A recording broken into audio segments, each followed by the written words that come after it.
Good morning guys, my name is Ralph Lawrence Emerald Pahon. Ang topic natin ngayon ay heading paragraph. At ang gagamitin nating apps ay Acode, HTML.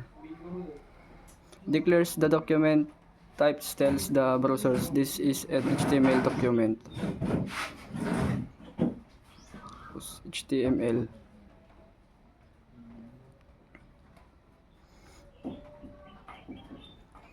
Begins the HTML documents. The lang in attribute specifies that the content is in English.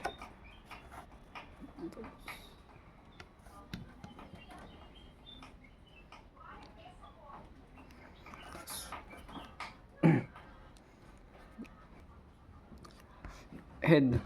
The head section contains metadata, styles, and other information not displayed on the page. Meta charts sets the characters encoding to UTF-8, allowing the use of most character symbols. Title sets the title on the page display in the browsers tab.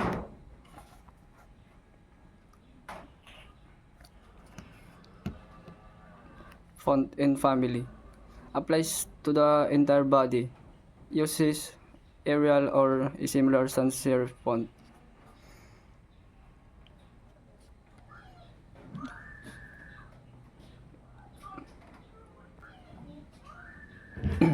H1 styles with a large font size and bold text. H2 style slightly smaller but still bold. H3 style H3 with a medium large font.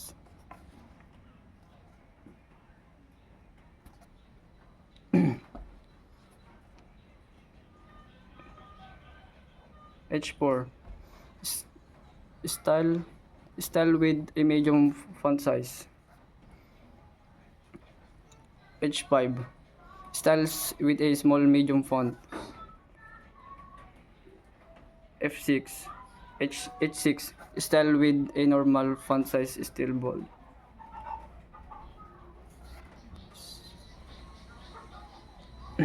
Font size style paragraph elements normal font size adds space 20px above each paragraph. Style HTML style head and the CSS encloses that head section.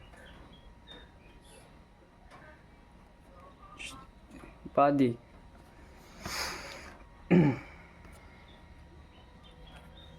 starts the visible part of the HTML page. H1 heading displays all 6 levels of HTML headings.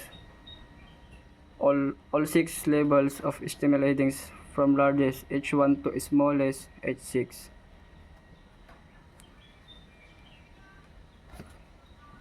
HR adds a horizontal rule line to separate content.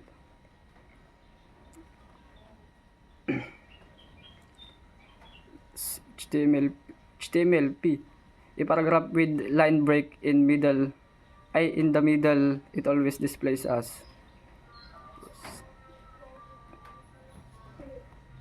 this is a paragraph. P a second paragraph with no line breaks.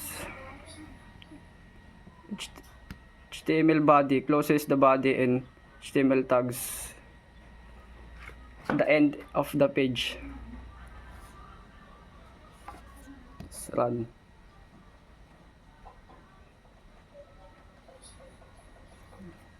This is a paragraph, this another paragraph.